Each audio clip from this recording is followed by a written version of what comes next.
Olá, queridos, graça e paz. Espero que todos estejam bem. Gostaria muito, de estar aí de forma presencial, estarmos juntos em comunhão, mas por enquanto ainda não é possível. E eu gostaria muito de compartilhar uma palavra de Deus com você nesse dia. E eu gostaria muito que você já se ajeitasse aí, que você pegasse a sua Bíblia. Nós vamos ler um texto um pouco longo e eu gostaria muito que você me ajudasse aí, que você me acompanhasse na leitura bíblica. Então, se você ainda não pegou a sua Bíblia, por favor, corra lá e pega, porque eu gostaria muito que você estivesse junto comigo aqui, né? Às vezes a gente está lendo um texto e as pessoas estão olhando ali para você, então você vai me ajudar bastante ali, se concentrando aí na leitura da palavra, lendo junto comigo. Tá bom? Então, se você não fez isso, por favor, faça, pega a sua Bíblia agora, porque nós iremos ter um momento de oração, agradecendo a esse Deus maravilhoso por tudo aquilo que Ele tem feito por nós. Amém? Estou muito feliz de estar aqui junto com vocês. Claro que eu fico um pouco entristecido com algumas situações que têm acontecido, de enfermidades na nossa igreja. Nós temos irmãos que estão internados, outros estão enfermos, então isso traz de alguma forma ou outra um sentimento apertado no meu coração. Mas eu queria orar nesse momento. Vamos orar ao Senhor? Gostaria muito que você orasse junto comigo nessa hora. Senhor, nós queremos, em primeiro lugar, Deus, agradecer ao Senhor, ó Pai. Agradecer por tudo aquilo que o Senhor tem feito, Pai, nas nossas vidas, porque o Senhor é bom. Nós não temos, Senhor, dúvida nenhuma, ó Pai, que o Senhor é bom, Senhor.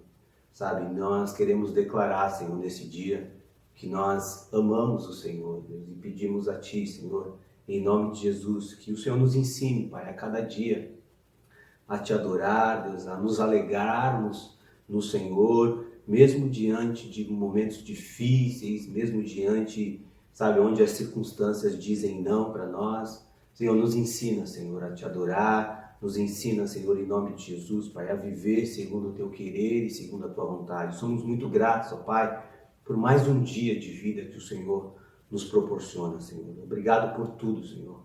Obrigado, Deus, porque o Senhor tem suprido as nossas necessidades. Obrigado, Deus, porque não tem nos faltado nada, eu tenho certeza disso, não tem nos faltado nada, Senhor. E eu quero orar, Deus, e pedir ao Senhor, Deus, a Tua misericórdia, Senhor, nesse dia, Deus. Senhor, usa a minha vida, Senhor, usa a minha vida de alguma forma. Senhor, eu peço que o Teu Espírito Santo, Pai, venha estar, sabe, falando, Deus, ao coração de cada um que tem ouvido, que tem visto essa mensagem, Deus. Sabemos que a Tua palavra ela é perfeita, Deus. Eu não, Senhor. Eu sou pecador e careço, Senhor, sabe, das Tuas misericórdias, careço da Tua visitação, Senhor. Então, Deus, eu Te peço, Deus, que o Senhor esteja usando a minha vida hoje, Deus, para falar, Deus, aquilo que o Senhor falou comigo, Deus, através dessa palavra, Deus. Sabe, Deus, aquilo que o Senhor ministrou, aquilo que o Senhor me libertou, Senhor. Eu peço, Deus, que assim seja na vida dos meus irmãos, Pai. Em nome de Jesus, eu quero agradecer mais uma vez ao Senhor por essa oportunidade, Deus, maravilhosa de estarmos aqui na Tua presença, Deus, para falar do Senhor, para falar dos grandes feitos que o Senhor fez, tem feito e irá fazer, Senhor, nas nossas vidas, Pai. Eu quero orar, já aproveitando, por todos os enfermos, ó Pai, que as Tuas mãos estejam estendidas, ó Pai. Que o Senhor esteja, Deus, curando, Senhor. Sabe, cada um, Deus, que está nesse momento enfermo, Deus, a nossa oração é por cura, a nossa oração é por um milagre do Senhor, por um mover do Senhor. Vai abençoando também os familiares, Deus, daquelas pessoas que estão enfermas, Senhor. E que seja feito segundo o Teu querer e segundo a Tua vontade, Deus, que é boa, perfeita e agradável, Senhor. É a nossa oração nesse início, Pai. Senhor, cuida de nós. Agora é com o Senhor, Deus. Em nome de Jesus. Amém. Amém, queridos. É sempre desafiador, Estar falando da palavra desse Deus maravilhoso, um Deus justo, um Deus puro, um Deus poderoso. Mas é um privilégio também, ter sido escolhido para estar anunciando a mensagem de Jesus Cristo. Confesso a vocês que há um tempo atrás eu orava a Deus e é como se eu não tivesse satisfeito, não sei se a palavra certa é essa, satisfeito com a minha vida, sabe? Com a minha vida de oração, com a minha vida no Senhor, porque brotou um desejo de mais do Senhor, eu queria mais do Senhor. E aí, orando alguns dias sobre esse pedido, Deus, eu quero mais do Senhor, Deus, eu peço, Deus, sabe, um avivamento no meu coração, eu peço, Deus, que o Senhor me leve, Deus, sabe, a águas mais profundas. Então, eu orava, sabe, eu orava muito a Deus nesse sentido. E aí, eu comecei a ler um livro. O livro chama-se Igreja Centrada, do Timothy Keller, né? Eu comecei a ler aquele livro e aí começou a trazer, a leitura do livro, né? Começou a trazer algo no meu coração, algo libertador.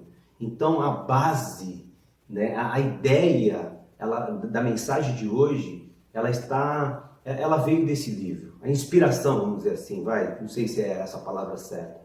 Sei que a base é a palavra de Deus e ela está aqui, a gente vai ler junto, mas esse livro despertou algo, essa acho que é a palavra certa, despertou algo no meu coração. E eu achei isso muito, muito interessante.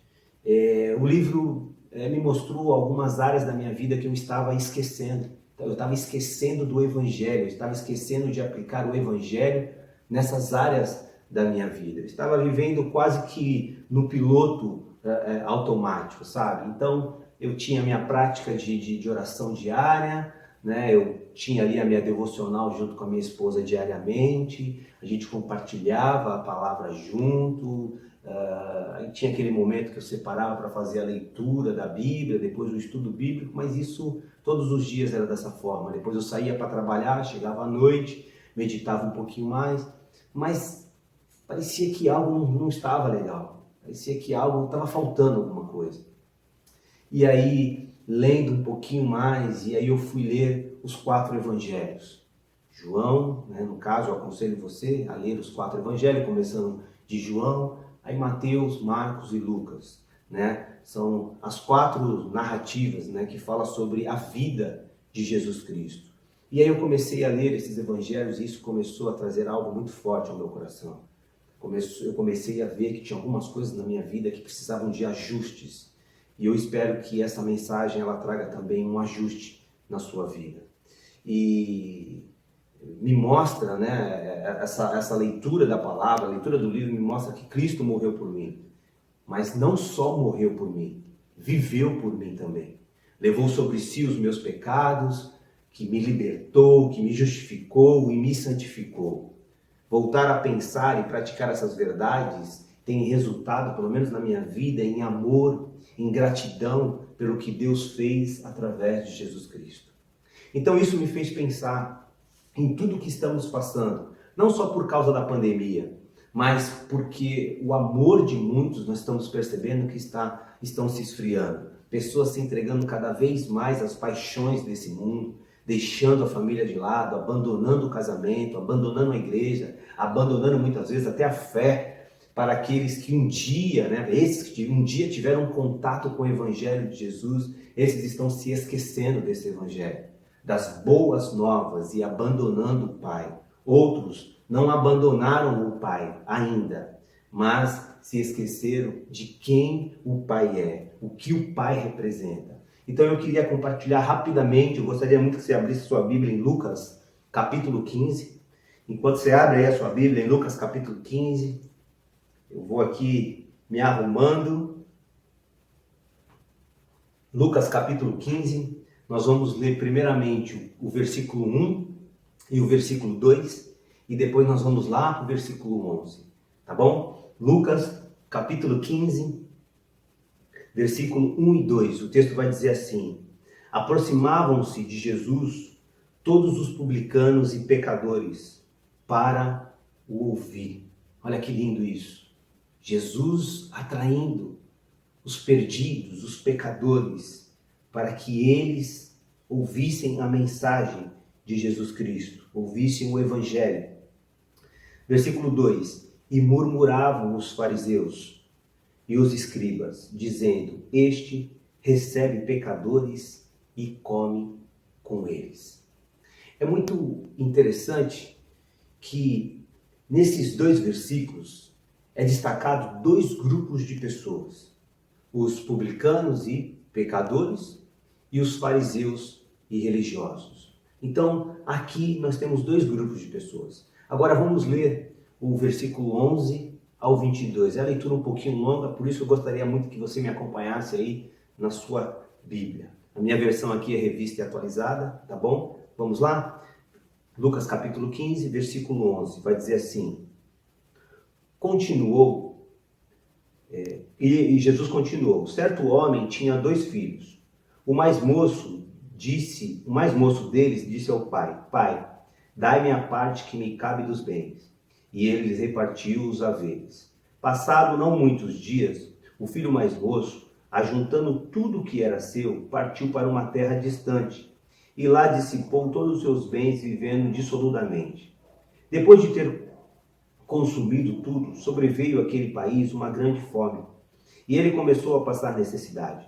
Então ele foi e se agregou a um dos cidadãos daquela terra, e este o mandou para os seus campos a guardar porcos. Ali desejava ele fartar-se das alfarrobas que os porcos comiam, mas ninguém lhe dava nada. Então, caindo em si, disse: quantos trabalhadores de meu pai têm pão com fartura, e eu aqui morro de fome. Levantar-me-ei e irei ter com meu pai, e lhe direi: Pai, pequei contra o céu e diante de ti. Já não sou digno de ser chamado teu filho, trata-me como um dos teus trabalhadores. E levando-se, foi para o seu pai. Vinha ele ainda longe, quando seu pai o avistou, e compadecido dele, correndo, o abraçou e beijou. E o filho lhe disse: Pai, pequei contra o céu e diante de ti. Já não sou digno de ser chamado teu filho. O pai, porém, disse aos seus servos: trazei depressa a melhor roupa, vestiu-o, ponde-lhe um anel no dedo e sandálias nos pés. Trazei também e matai o novilho cevado. Comamos e regozijamos, porque este meu filho estava morto e reviveu. Estava perdido e foi achado, e começaram a regozijar-se. Ora, o filho mais velho estivera no campo, e quando voltava, ao aproximar-se da casa, ouviu a música e as danças. Chamou um dos criados e perguntou-lhe o que era aquilo. E ele informou: veio teu irmão, e teu pai mandou matar o novilho cevado, porque o recuperou com saúde. Ele se indignou e não queria entrar. Saindo, porém, o pai procurava conciliá-lo. Mas ele respondeu ao seu pai: há tantos anos que te sirvo, sem jamais transgredir uma ordem tua, e nunca me deste um cabrito sequer, para alegrar-me com os meus amigos. Vindo, porém, esse filho que desperdiçou os teus bens com meretrizes, tu mandaste matar para ele um novilho cevado. Então lhe respondeu o pai: meu filho, tu sempre estás comigo, tudo que é meu é teu. Entretanto, era preciso que nós nos regozijássemos e nos alegrássemos, porque esse teu irmão estava morto e reviveu, estava perdido e foi achado. Repito, o primeiro versículo e o segundo versículo mostram 2 grupos de pessoas: publicanos e pecadores, fariseus e religiosos. E eles representam 2 figuras destas parábolas. Por que dessas parábolas? Porque Jesus conta 3 parábolas relacionadas a esse versículo 1 e 2. Por isso que no versículo 11, o texto começa dizendo assim: continuou, porque Jesus já havia contado 2 parábolas para eles. Então, o primeiro grupo representa o irmão mais novo, que desobedecia o pai e estava ali vivendo de uma forma legalista. O segundo grupo representa o irmão mais velho, que ficou em casa, ou ficar em casa, no caso aqui dos religiosos, eram super religiosos e eram completamente morais. Conheciam muito a palavra de Deus estava na mente deles, mas a palavra de Deus não caiu ao coração deles. Se você notar, em toda a caminhada, e é muito importante, eu desafio você a ler os 4 evangelhos, porque você vai notar que toda a caminhada de Jesus, esses 2 personagens sempre são destacados. Então, por exemplo, lá em Lucas capítulo 18, a gente vai ter aí a parábola do fariseu e do publicano. Temos aquelas pessoas religiosas que é moralmente conhecedor da palavra, eram pessoas que oravam, no caso aqui dos fariseus e dos escribas, eram pessoas que oravam, praticavam boas obras, se achavam boas demais, mas rejeitavam Jesus e se ofendiam com o seu evangelho, principalmente quando via os excluídos da sociedade sendo atraídos por Jesus. Os religiosos, eles não andavam com pecadores, eles não se misturavam com pecadores. Na verdade, os pecadores, eles eram rejeitados, eles eram colocados fora a parte. E aí, quando eles viam Jesus, pelo poder do evangelho, atraindo essas pessoas, nós podemos perceber o que Zaqueu sentiu quando viu Jesus próximo. Então temos também a história de Zaqueu sendo atraído, um pecador sendo atraído por Jesus, mas também temos ali no capítulo de João, capítulo 8 de João, nós temos aquela mulher que foi pega no ato de adultério. Também ali nós temos dois personagens. Nós temos os fariseus que pegaram essa mulher e queriam apedrejá-la até a morte, e temos a pecadora ali aos pés de Jesus. E aí o resultado a gente sabe. Jesus olha para eles e diz assim: olha, aquele que não tem pecado, atire a primeira pedra. Mas antes disso, aqueles se achavam os maiorais. E é aqui que nós percebemos que as pessoas que deveriam estarem felizes com a atitude de Jesus, de atrair pecadores imorais, pessoas que deveriam estar sentados ali ao lado de Jesus, aprendendo como que é que Jesus lidava com essas pessoas elas acabavam sendo escandalizadas, se ofendendo com Jesus. E isso é muito comum nos dias de hoje. Parece que os religiosos, eles separam em seu mundo as pessoas boas, num lado, e as pessoas más, de outro lado. As más eu rejeito, porque, na verdade, elas não vivem a minha regra de fé e prática. As más eu rejeito porque elas discordam muitas vezes de mim. Fazem coisas más, ou seja, eu não me misturo com essa gentalha. Porém, o outro grupo dessas pessoas que separam entre grupo bons e más, o outro grupo é de pessoas boas.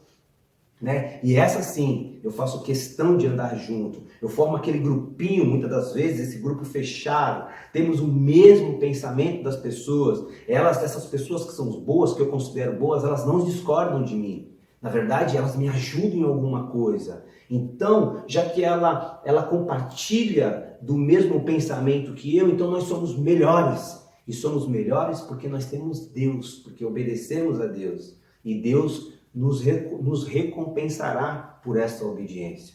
Então, aqui eu não sei se eu fui bem claro, mas existe alguns tipos de pessoas que elas separam no seu mundo as pessoas boas e as pessoas más.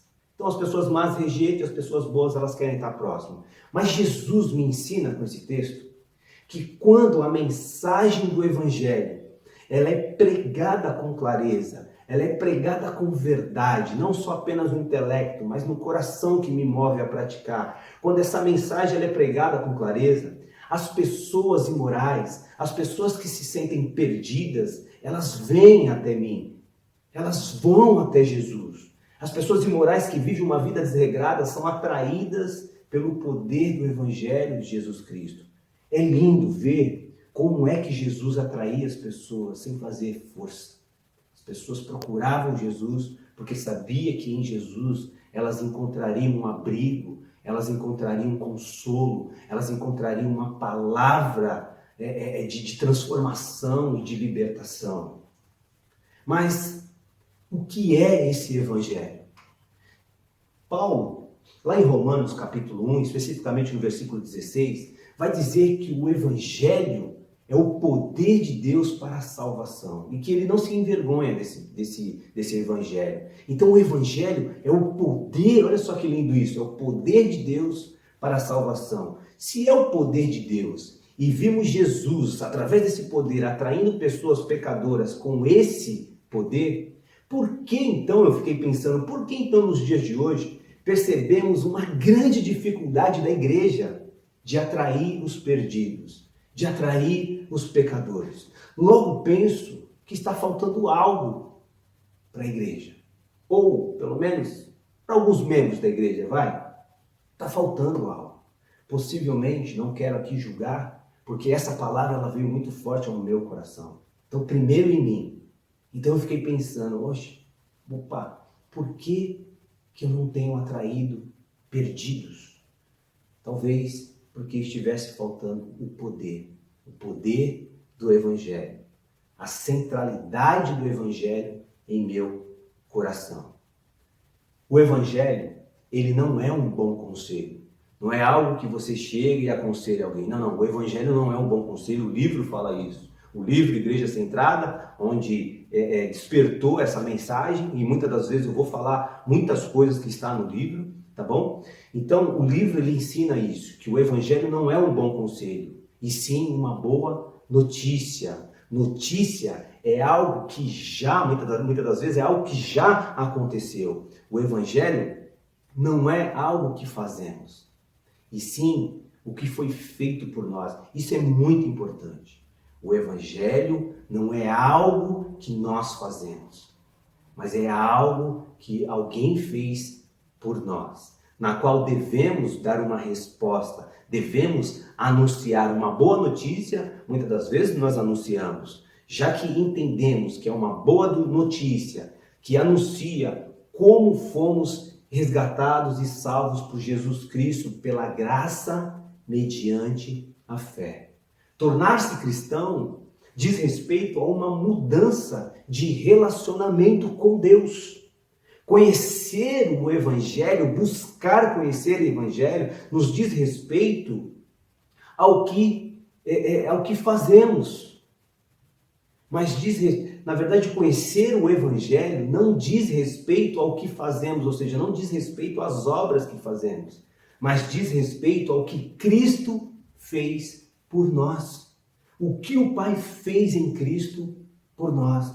Então, buscar conhecer o Evangelho é algo libertador, é algo essencial para nós. Não devemos esquecer nunca do Evangelho, das boas novas, das boas notícias, daquilo que Cristo fez na terra por nós. Não só morreu, mas viveu por nós. O Evangelho e os seus resultados e suas implicações, eles precisam estar cuidadosamente ligados, relacionados entre si.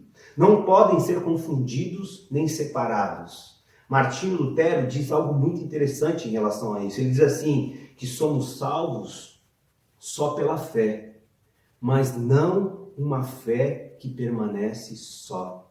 Olha que lindo isso. Ou seja, quem crer no Evangelho, automaticamente, isso é muito importante, quem crê, quem vive o Evangelho, automaticamente fará boas obras. Mas em nenhum momento a salvação acontece por causa das boas obras. Fé e obras jamais podem ser confundidas e separadas uma da outra.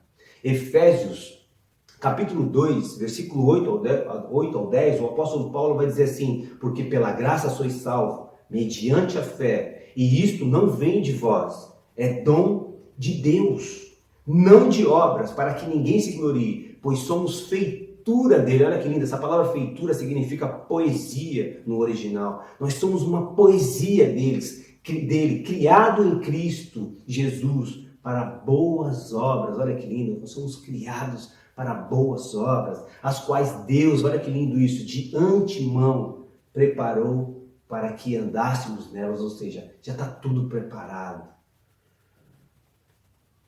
Tiago, capítulo 2, versículo 14, vai dizer assim, meus irmãos, qual é o proveito se alguém disser que tem fé, mas não tiver obras? Pode, acaso, semelhante fé salvá-lo?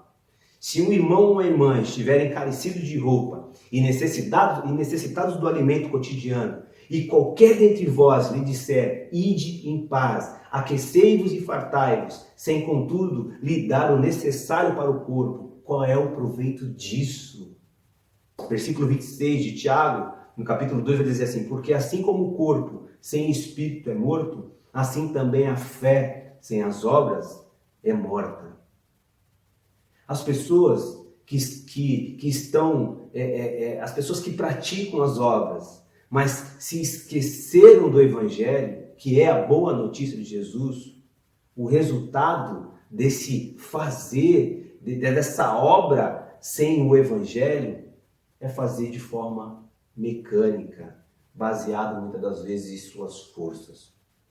Parece que isso não acontece, mas é algo muito normal nos dias de hoje.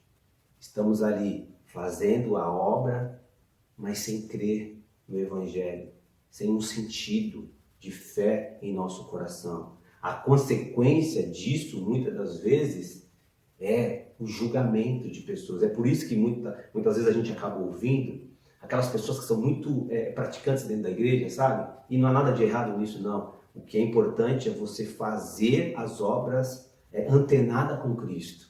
Fazer tudo aquilo que você faz, você precisa fazer para a honra e glória do Senhor. Porque quando você faz com o Evangelho no centro do teu coração, você não julga ninguém. Então é muito comum a gente ver pessoas fazendo e ao mesmo tempo julgando aquelas pessoas que não fizeram. Olha, estou aqui me matando e o irmão passou ali e nem veio me ajudar, né? A consequência dessa obra sem o Evangelho é julgamento. Você acaba julgando as pessoas, é um desânimo, sabe? Ou seja, você está fazendo ali, você vê que as pessoas não fazem, isso te traz um desânimo e você abre mão.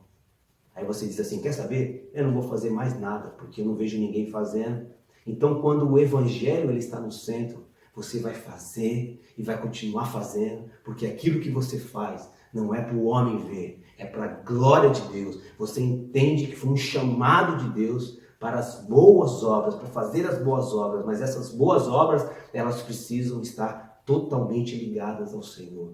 Ela precisa estar, o Evangelho precisa estar no teu coração, no centro do teu coração, para que você entenda o sentido de tudo isso. Sendo assim, você não vai julgar as pessoas que não fazem, você não vai se sentir desanimado, você não vai se sentir afadigado, porque todo o trabalho no Senhor, ele sempre terá uma recompensa, principalmente porque o trabalho no Senhor é movido pelo Espírito Santo que está em você, creio eu.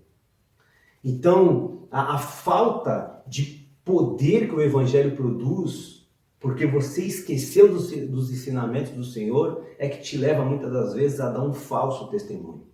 O Evangelho nos ensina que os bons, as pessoas boas, elas estão do lado de fora da igreja. E os pecadores, eles estão do lado de dentro da igreja. Que reconhece, pecadores esses que reconhecem a sua total dependência e também reconhece que não são nada, que são pó. O Evangelho vai nos ensinar que o menos é mais, que o último será o primeiro, que o dar é melhor do que receber, que o servir é melhor do que ser servido, que obedecer é melhor do que sacrificar. O Evangelho vai nos ensinar que todas essas coisas nós devemos fazer e fazer com alegria, com prazer.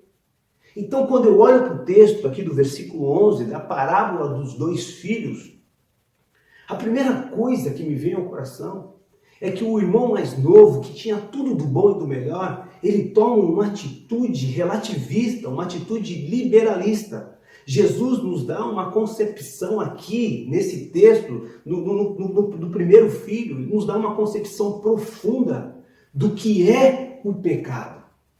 Pecado não é simplesmente, é também, mas não é simplesmente você desobedecer à lei de Deus. Ele vai muito mais além. É isso também, mas ele vai muito mais além. E Jesus aqui nos ensina algo profundo. Pecado também é alguém fazer de si o seu próprio Salvador. Alguém que acha que pode fazer aquilo sozinho. Alguém que se acha o dono do seu próprio nariz. Alguém que não reconhece o Pai como o Senhor da sua vida. Pecado também é isso, de fazer de si o seu próprio Salvador. Os dois irmãos usam a mesma abordagem para conseguir a mesma coisa. Estavam de olho na riqueza do pai, utilizavam-se do pai para obter o que desejavam, querem respostas, no caso aqui dos religiosos, porque Jesus está pregando para os fariseus, querem respostas de oração, querem saúde, querem prosperidade, querem ser salvos na vida futura, assim fazem o bem, não por amor ao Pai ou pela bondade em si, mas para benefício próprio. Seu comportamento foi modificado pelo poder do interesse próprio.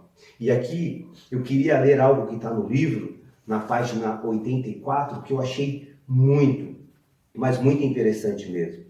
E diz assim, o ensino de Lutero: qualquer coisa na qual buscamos aceitação, alegria, significado, esperança e segurança, mais do que em Cristo, se torna, por definição, o nosso Deus. Algo que adoramos, servimos e em que confiamos de todo o coração e fôlego. Em geral, os ídolos podem ser coisas boas.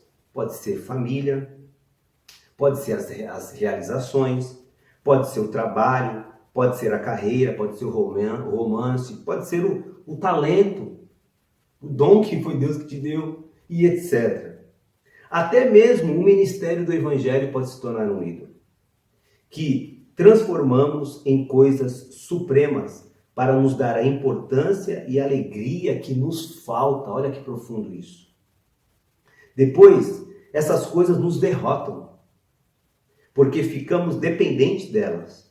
Um sinal claro de idolatria é a ansiedade desordenada, a raiva ou o desapontamento quando nossos ídolos são ameaçados. Assim, caso percamos uma coisa boa, ficamos tristes, mas se perdemos um ídolo, ficamos devastados. Profundo isso, irmãos. A primeira coisa que eu vejo no irmão mais novo é exatamente essas coisas. As pessoas buscam a Deus, buscam o Pai por aquilo que Ele pode dar e não por aquilo que Ele é. Que o Evangelho nos ensina o que Ele é. Na minha opinião, os dois irmãos amavam coisas mais do que amavam o Pai. Jonathan Edwards diz em seu livro, o título é A Natureza da Virtude Verdadeira, ele vai dizer assim: somente quando o próprio Deus é nosso amor maior, conseguimos amar e servir a todas as pessoas, famílias, classes, raças. E somente a graça salvadora de Deus nos leva a amar e servir a Deus, simplesmente pelo que Ele é e não pelo que Ele pode nos oferecer. A menos que entendamos o Evangelho, sempre obedeceremos a Deus por nossa causa e não por causa dele. Gente, isso é muito profundo, isso é libertador. Quando eu lia esses homens falando, eu olhava para dentro do meu coração e a pergunta que me veio é: será que até hoje eu tenho servido a Deus por aquilo que Ele pode me dar? Ou será que eu tenho servido a Ele por aquilo que Ele é, por aquilo que Ele fez, por aquilo que o Evangelho me mostra? Por isso que o Evangelho, ele precisa estar centrado sempre no meu coração, no coração da igreja. Porque se a gente não entender esse Evangelho, automaticamente nós serviremos a Deus de forma mecânica e também de forma interessada. O filho mais novo representa os pecadores que estão longe do Pai. Nos mostra aqueles filhos perdidos que estão num sistema mundano envolvido com orgias, com bebedice, vivendo suas vidas desregradas sem nenhum limite. E o texto é um espelho para a nossa juventude, não só para os jovens, mas para os adultos também. Que quando nos afastamos do Pai, nós gastamos tudo que temos. E como diz Salomão, tudo é vaidade. Perdemos tudo, perdemos o sentido da vida, porque estamos distante do Pai. Existem duas formas de pecado aqui no texto da parábola dos dois filhos. Existe o pecado do liberalismo e o pecado do moralismo. Ou seja, ou você faz tudo aquilo que quer, passando por cima da ordem do Pai, da lei de Deus, achando que Deus entende tudo, ou você obedece à lei de Deus de forma perfeita, querendo ser abençoado, ou seja, você obedece com interesses próprios, com motivações erradas. Eu faço isso e logo eu sou abençoado. Se eu não fizer isso, eu não serei abençoado. E não é assim que o Evangelho nos ensina. É claro que para cada ato pecaminoso existe uma consequência. Mas não é fazendo que eu recebo. Deus é um Deus gracioso. Ele me escolheu quando eu não merecia nada. E tudo aquilo que eu tenho, inclusive essa palavra que eu estou dizendo para vocês agora, não vem de mim. Porque não sou merecedor disso, é graça de Deus. Ele me escolheu, Ele te escolheu. E ponto, porque Ele é soberano. Ele tem misericórdia de quem Ele quer ter misericórdia. E também, nós nunca devemos servir ao Pai com medo. Porque nós temos um Pai que é justo, que é cheio de graça, que é amoroso. O Evangelho vai nos mostrar o que o Pai fez em Jesus Cristo. Servi-lo com medo é um resultado de quem não conhece a Deus. Então, um exemplo muito claro disso é o dízimo. Olha, se eu não der o dízimo, o Pai vai me castigar. Se eu não der o dízimo, o devorador vai vir e vai acabar com tudo isso. Então você acaba dando dízimo com medo dessas coisas. Enquanto o Evangelho não diz nada disso. Quando você dá o dízimo, é porque você reconhece quem o Pai é. Quando você dá o dízimo, é porque você reconhece que tudo aquilo que vem até você é dado pelo Senhor. A roupa que você veste, o ar que você respira, o trabalho que você tem, a porta que foi aberta de trabalho, tudo veio dele. E o dízimo, você simplesmente pega um valor, ou pega, sabe, algo, e você dá para aqueles que precisam, que necessitam, para que os pastores, ou para que o responsável venha, sabe, distribuir para aqueles que necessitam. É adoração. O dízimo é um ato de adoração, não pode ser um ato de medo, não pode ser algo mecânico, não pode ser, sabe, quando você tira o dinheiro do bolso com o coração apertado, não. Isso eu só estou usando o exemplo do dízimo, tá? É só um exemplo, mas isso pode ser outras coisas, outras áreas da tua vida. Jesus nos propõe essa parábola mostrando o filho mais novo, mas também chamando a atenção para o filho mais velho. Lembrando que no contexto da história toda, ele está falando isso para os fariseus, para aquela pergunta, para aquela murmuração que os fariseus fizeram. E Jesus, conhecendo o coração dos fariseus, ele propõe essas parábolas, e uma delas é essa dos dois filhos. A segunda coisa que me veio ao coração está ligada ao filho mais velho. E é aqui que eu queria parar um pouquinho para refletir sobre essa mensagem. Algo que veio falar profundamente ao meu coração, algo que eu já até conhecia, mas que eu estava tanto precisando dessa verdade ao meu coração. Ser parecido com o irmão mais velho é muito perigoso. Porque se você sabe que você está doente, você vai procurar um médico. Mas se você não sabe que você está doente, você jamais vai procurar um médico. E quando você descobre que você está doente, já é tarde demais. O irmão mais novo, ele sabia que estava longe do pai. Mas o irmão mais velho, ele não percebeu que ele estava longe do pai, mesmo o pai estando perto dele. Irmãos, isso é muito perigoso. É muito perigoso estarmos dentro de uma igreja, estarmos dentro de uma religião e não percebemos o que o pai está falando conosco. E não percebemos que o pai está próximo de nós. Não percebemos a verdade do pai. O problema do irmão mais velho é que ele se achava bom demais. E vamos verificar o texto. E isso é um problema sério. Quando nós achamos que nós somos bons demais. Quando nós achamos que somos melhores do que pessoas. Quando achamos que Deus tem nos abençoado mais do que tem abençoado o outro. É esse que começa o problema. A doença, ela começa aí. E você nem percebe que você está doente. Quando você vai perceber, já é tarde demais. O irmão mais velho, ele tinha uma aparência de bom menino. Ele tinha uma reputação ali no meio da casa, no meio dos servos. Mas não existia uma mudança interior em seu coração. Irmãos, quando o evangelho ele não está no centro do nosso coração, nós somos levados a achar que nós temos uma reputação. Seja dentro da igreja, seja no trabalho, seja onde for. Nós somos levados a achar que nós somos mais espirituais do que os outros. Quando o evangelho não é o centro da nossa vida, a gente acha que é alguma coisa. E às vezes deixa até Deus de lado para fazer de forma mecânica aquilo que eu acho que devo fazer. Temos que tomar muito cuidado com isso.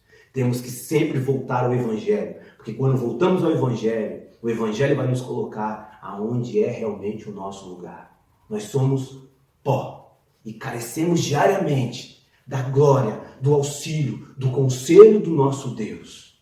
Se um dia, antes de Cristo, antes de você aceitar Cristo, você for como o irmão mais novo, temos que olhar para dentro de nós, para que nós não estejamos nos tornando, até já somos, o irmão mais velho. Vou repetir.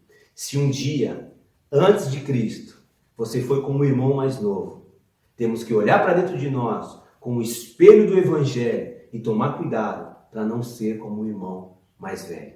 Quero destacar algumas características bem rápidas do irmão mais velho que sempre estava com o pai. Uma das características é o egoísmo. O irmão mais velho, quando ele chega e vê a música, vê a festa e fica sabendo por que havia festa, ele se sente com o coração irado. Sentimento de egoísmo.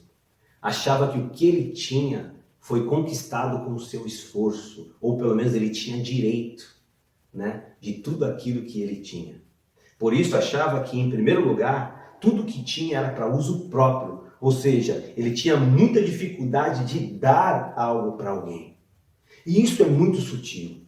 Às vezes, irmãos, os dons e talentos que Deus deu para nós, a gente acha que é nosso, que nós não devemos compartilhar com aquele irmão que falou mal de nós. Nós não devemos compartilhar com aquele ministério na qual a gente não gosta do líder. A gente acha que os dons e talentos, sejam os dons e talentos naturais, nós não devemos compartilhar muitas vezes no nosso trabalho, porque o nosso chefe não é muito bom, porque aquele meu companheiro de trabalho quer me derrubar. E aí a gente acaba guardando isso dentro de nós. A gente acha que aquilo ali é nosso. Muitas das vezes a gente acha que o valor que temos, as condições que temos, a gente se apega a tal coisa que a gente não consegue dar nada para ninguém. Geralmente dar a sobra, irmão, não é o verdadeiro evangelho. Eu gostaria de observar isso. Dar o que está sobrando para quem precisa é bom. Mas o evangelho nos ensina a dar muito mais. E nós temos aqui uma grande oportunidade nesse tempo. Você que tem condições, você também que não tem condições, mas é movido pela fé. Nós temos o privilégio, a oportunidade de abençoar pessoas. Irmão, seja caridoso. Busque conhecer o evangelho. Que o melhor é dar do que receber. E porque quando você dá, nossa, com alegria, quando você dá para alguém com gratidão a Deus, as comportas do céu são abertas, o Senhor abençoa, porque Ele conhece o nosso coração. Então, nesse tempo de pandemia, nesse tempo onde muitas pessoas perderam o emprego, nesse tempo onde existe, um caos, nós temos a oportunidade, você que tem a oportunidade, não esqueça de dar os itens da cesta. Você que tem possibilidade de dar uma cesta inteira, dê uma cesta inteira. Mas antes, ore ao Senhor, é claro. Não faça isso porque eu estou dizendo, mas ore ao Senhor e peça sabedoria para Deus. Dê o seu melhor, irmãos. Na verdade, não é seu. Dê o melhor para o Senhor. 1 Reis, capítulo 17, nos dá uma lição disso, da viúva de Serepta, quando o profeta Elias a procura. Capítulo 17, versículo 11 e 12 vai dizer assim, de 1 Reis: E, indo ela, chamou o profeta e lhe disse: Traze-me agora também um bocado de pão na tua mão. Porém ela disse: Vive o Senhor teu Deus, que nem um bolo eu tenho, senão somente um punhado de farinha numa panela e um pouco de azeite numa botija. E vês aqui, apanhei 2 cavacos e vou prepará-lo para mim e para o meu filho, para que o comamos e morramos.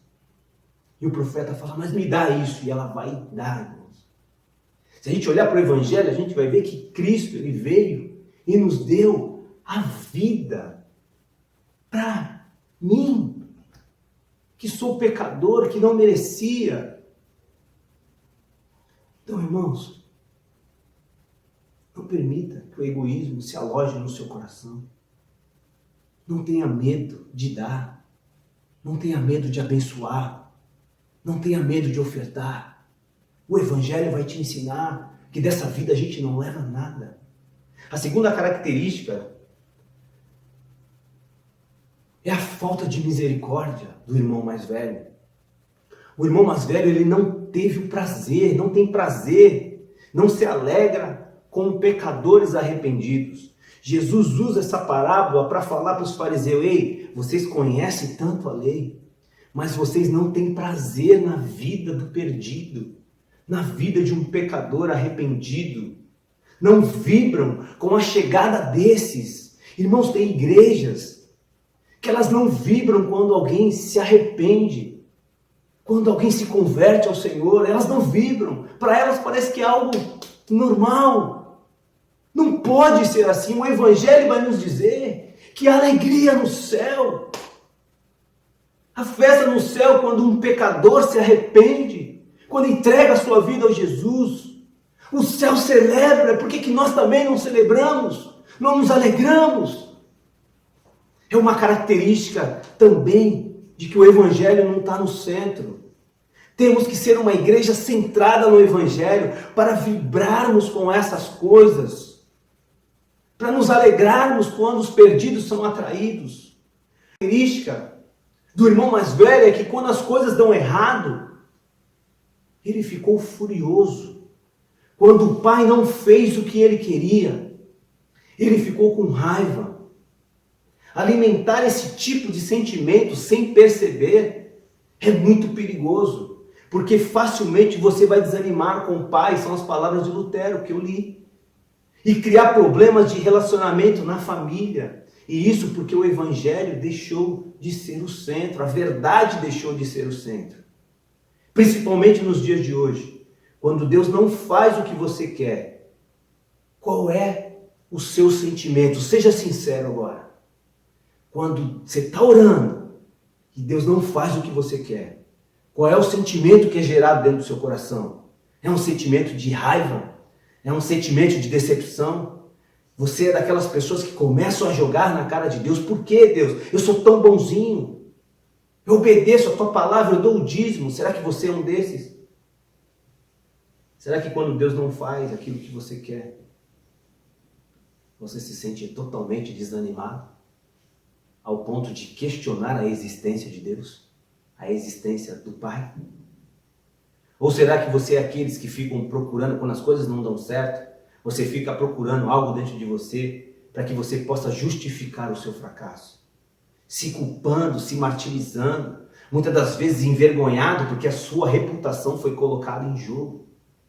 Não consegue lidar com o sofrimento humano. Irmãos, há um tempo atrás, há muitos anos atrás mesmo, eu estava conversando com um cliente meu, e esse cliente é cristão. Eu creio que ele é cristão até hoje, porque era alguém que falava da mensagem, sabe? É um cara assim, bem metódico mesmo, sabe? E muitas vezes eu ia confrontá-lo sobre essa liberdade que o Evangelho nos dá, né? De não ser de não ser moralista. E aí, numa dessas conversas, ele chegou um dia para mim e falou assim: Wagner, eu estou profundamente entristecido, não estou indo para a igreja mais, não estou cultuando mais, não quero saber por enquanto de igreja. Eu falei: mas o que aconteceu? Ele falou assim que a filha dele ficou grávida, fora do casamento.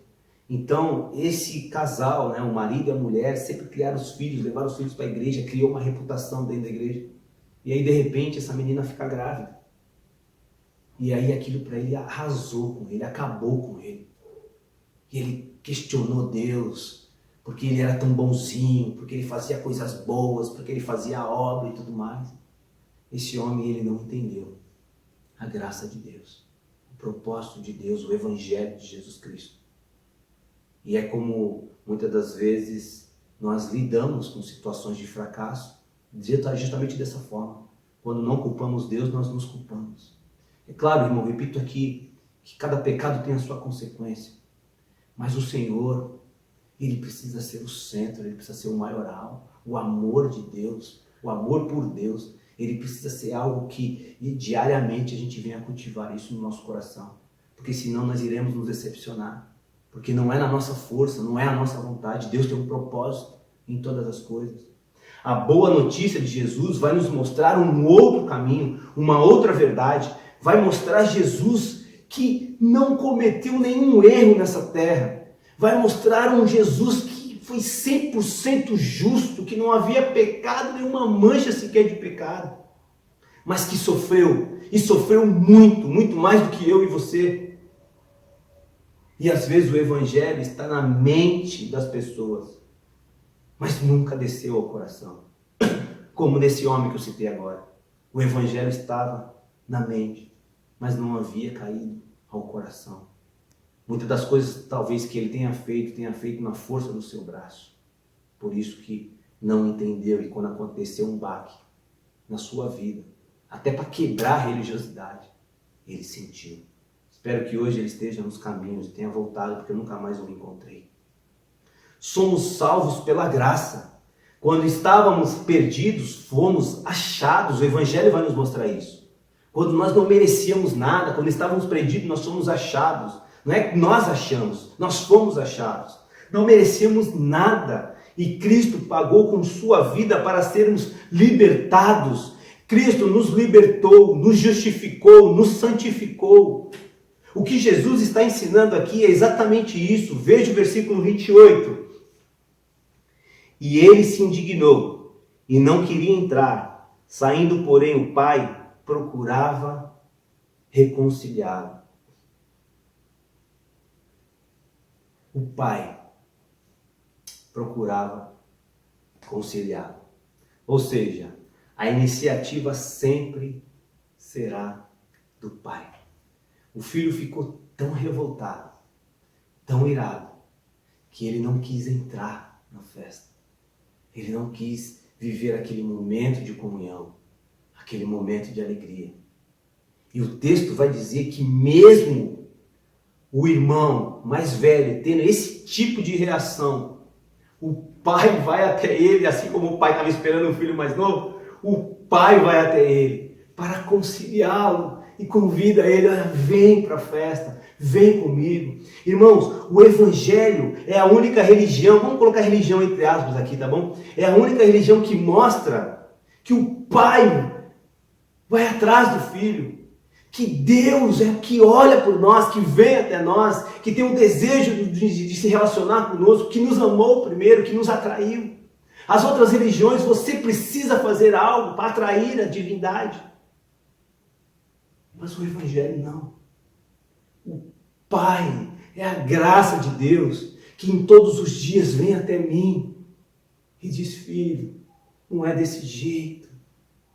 Como é que eu não vou ter misericórdia de um irmão meu, de uma pessoa que está na minha frente, se eu recebo essa misericórdia todos os dias de Deus? Como é que eu não vou amar meu irmão se eu recebo esse amor todo dia do Senhor? O Evangelho me ensina isso, me mostra isso.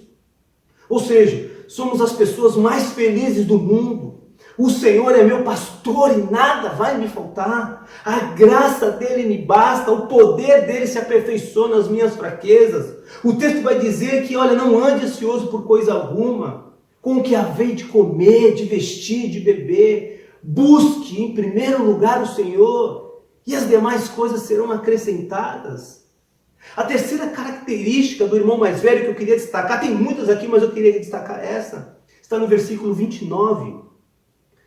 Mas ele respondeu ao seu pai, há tantos anos que te sirvo, sem jamais transgredir uma ordem tua, e nunca me deste um cabrito sequer para alegrar-me com os meus amigos.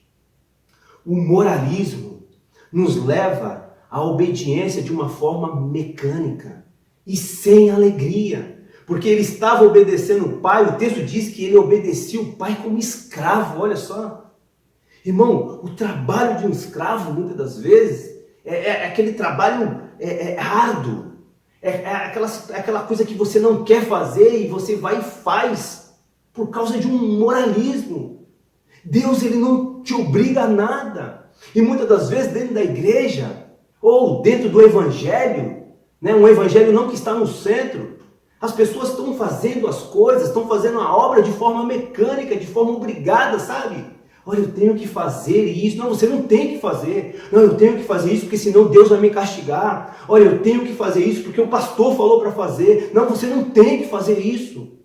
A obra de Deus, ela precisa ser feita com alegria. Mas você só vai conseguir fazer isso com alegria quando você entender o que é o Evangelho. Quando você entender o que é esse amor de Deus, o que esse amor de Deus representa na sua vida. O moralismo nos leva a uma obediência de forma mecânica.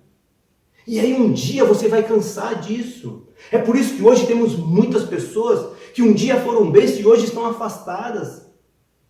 Porque se permitiram cair nesse fazer. Na célula muitas vezes a gente conversa sobre isso. Olha, você tem que ligar, Não, você não tem que ligar. Ligar é bom. Mas é bom quando você entende o sentido de você ligar para o irmão. Sabe? De você conversar, de você ajudar o irmão, de você contribuir com o irmão, de você, de novo eu falo da cesta básica, de você dar os itens para a cesta básica, sabendo que aqueles itens que você vai dar, vai suprir a fome de alguém que necessita. Quando você dá o melhor, quando aquela pessoa que necessita abre a cesta básica e vê aquele produto, sabe? Nossa, eu fico imaginando a alegria. Sabe, aquela pessoa ela vai se sentir amada e amada pelo Senhor. Como é bom fazer parte dos milagres de Deus na vida das pessoas. Mas ele diz assim, olha, há tantos anos que te sirvo sem jamais transgredir a ordem. Essa palavra te sirvo no original é escravo. Ele diz assim, sem transgredir uma ordem tua, ou seja, era alguém que obedecia por interesse. É alguém que fazia as coisas para poder receber em troca. Esse tipo de conduta é refletido muitas vezes nas orações dos irmãos e nas minhas também. É aquela oração que só pede. Ou aquela que você só ora quando você precisa, quando uma catástrofe acontece na sua vida. Geralmente a oração de quem procura viver o Evangelho é a adoração que também inclui a petição. Mas você começa porque você é grato. Como lemos, o Sr. Francisco trouxe uma palavra na célula sexta, falando sobre o salmo de adoração de Davi. Mas é feita essa adoração, essa obra, ela precisa ser feita de uma forma amorosa. O filho mais velho obedecia o pai por causa das coisas que o pai podia dar a ele, e não por causa do reconhecimento de quem era o pai e de quem era ele diante desse pai. Não existia gratidão, e na minha opinião também não existia amor nessa relação aqui. O que existia era o interesse. Isso é minha opinião. Isso acaba sendo muito comum hoje nas igrejas. Encontramos religiosos que procuram obedecer o pai por interesse, por medo, e eles acham que se não obedecer o pai vai castigar. Pessoas que agem dessa forma frequentemente acham que o pai deve alguma coisa para ela. Às vezes nós temos isso. De tanto a gente fazer algo, que nem um filho mais velho, de tanto ele fazer algo, ele achava que o pai devia alguma coisa para ele. E o pai não deve nada. Na verdade é nós que devemos. Versículo 31 para terminar, e o 32, vai dizer assim: então o pai respondeu: meu filho, tu sempre estás comigo, tudo que é meu é teu. Entretanto, era preciso que nós regozijássemos, nos alegrássemos, porque esse teu irmão estava morto e reviveu, estava perdido e foi achado. O pai diz: o que é meu é teu também. Que maravilhoso ver como o pai trata os filhos. Não da forma que eles merecem, mas trata com amor e graça. Maravilhosa graça de Deus. É por isso que o Evangelho é apaixonante. E aí talvez você possa perguntar assim: mas então eu não preciso fazer nada. Tudo vem de Deus, tudo é graça. Então eu vou ficar aqui de braços cruzados. Essa foi até uma pergunta que foi feita na célula, né? É claro que não. Romanos capítulo 6, o apóstolo Paulo vai dizer sobre isso. Vai dizer que a graça é abundante, mas que nós não devemos viver em pecado. Não devemos viver no pecado. Deixa eu ler aqui rapidinho para vocês. Que diremos, pois? Permanecemos no pecado para que seja a graça mais abundante? De modo nenhum. Como viveremos ainda no pecado, nós que para ele morremos? Ou, porventura, ignorais que todos que foram batizados em Cristo Jesus fomos batizados na sua morte? Fomos, pois, sepultados com ele na morte pelo batismo, para que, como Cristo foi ressuscitado dentre os mortos pela glória do Pai, assim também andemos em novidade de vida, irmãos. O Evangelho, ele nos move a fazer as boas obras. O entendimento de quem Deus é, de forma natural, vai fazer com que você abençoe pessoas, que vivam, que orem, que intercedam, que se torne uma pessoa melhor. Quando você entrega a sua vida a Jesus, você começa a buscar fazer a vontade de Deus. E isso é um esforço que só nasce de um novo amor, causado pelo poder do Evangelho. É por isso que Jesus ensina em João 14 que aquele que me ama guarda os meus mandamentos. Então, a ideia é, porque eu amo, eu obedeço a Deus. Não é porque eu obedeço a Deus e eu amo. Não. Não, primeiro eu vou obedecer e depois eu vou para Deus. Não, você nunca vai conseguir. Primeiro você entende, primeiro você ama e depois você obedece. Porque o amor, ele vai te mover, o verdadeiro amor, o amor incondicional, ele vai te levar a obedecer. A ideia é o amor que sentimos por Cristo, que a gente ama, porque a gente ama, a gente serve com alegria. Agostinho diz assim: a tua palavra me feriu, então eu amei. O que o Evangelho faz é despertar esse amor em nós por Deus. Você é quem você ama. Porque o que vai determinar suas escolhas não é o que você considera correto, e sim o que você ama. Muitas vezes pensamos que aquilo é correto, mas nós não conseguimos fazer porque nós não amamos aquilo. Então o nosso coração vai se inclinar para aquilo que a gente ama. Por isso, o Evangelho nos leva ao amor. Quando permitimos que o Evangelho transforme nossas vidas, estou convencido que nos levará a cuidar dos pobres, a participar ativamente das necessidades da igreja. Segundo Lutero, a fé verdadeira conduz às boas obras. E eu queria terminar aqui com essa frase de John Packer. O Evangelho apresenta soluções para os problemas que estamos vivendo no mundo, mas o faz primeiro resolvendo o mais profundo de todos os problemas humanos, que é o problema do relacionamento do homem com o seu Criador. E se não esclarecermos que a solução daqueles problemas que está no mundo depende da solução desse problema, muitas vezes, da falta de relacionamento com Deus, estaremos deturpando a mensagem do Evangelho e tornando-se falsos testemunhas de Deus. Quando nos tornamos falsas testemunhas do Evangelho, vai faltar poder, porque não é uma verdadeira testemunha. Vai faltar poder, vai faltar avivamento em nossos corações. Logo, a nossa vida não será atrativa para as pessoas que estão perdidas aí fora. A música que cantamos, os louvores que cantamos, a mensagem que pregamos, a vida que queremos mostrar, que vivemos, não fará sentido nem para você, porque você vai se cansar disso, e nem para aquele que está ao seu lado, inclusive a sua família.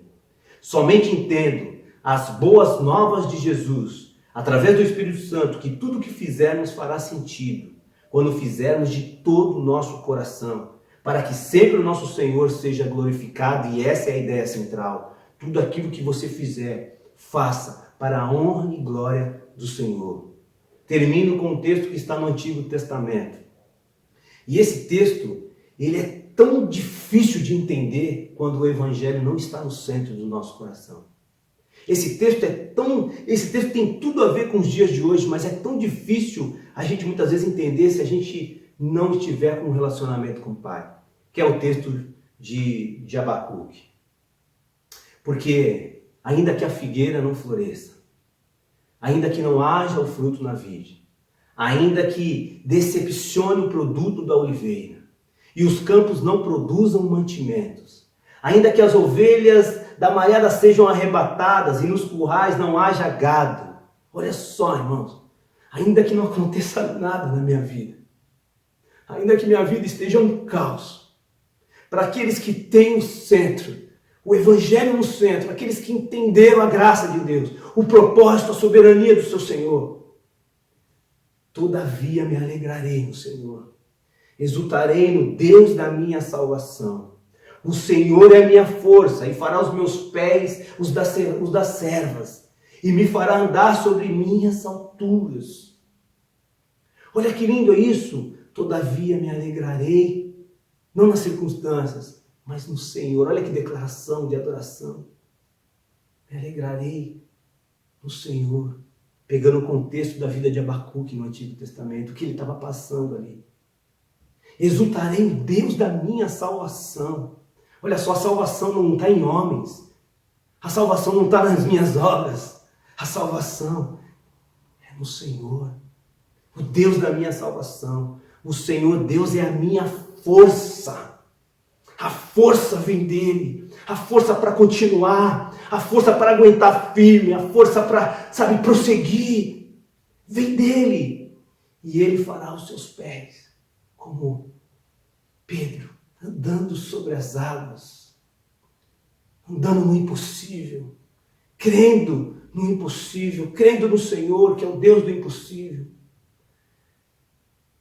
O Evangelho nos faz sermos um como igreja, um só pensamento, um só desejo, uma só comunhão. Se isso não está existindo no nosso meio, é porque o Evangelho deixou de ser o centro em algum momento, em algum lugar, no coração da igreja e no seu coração.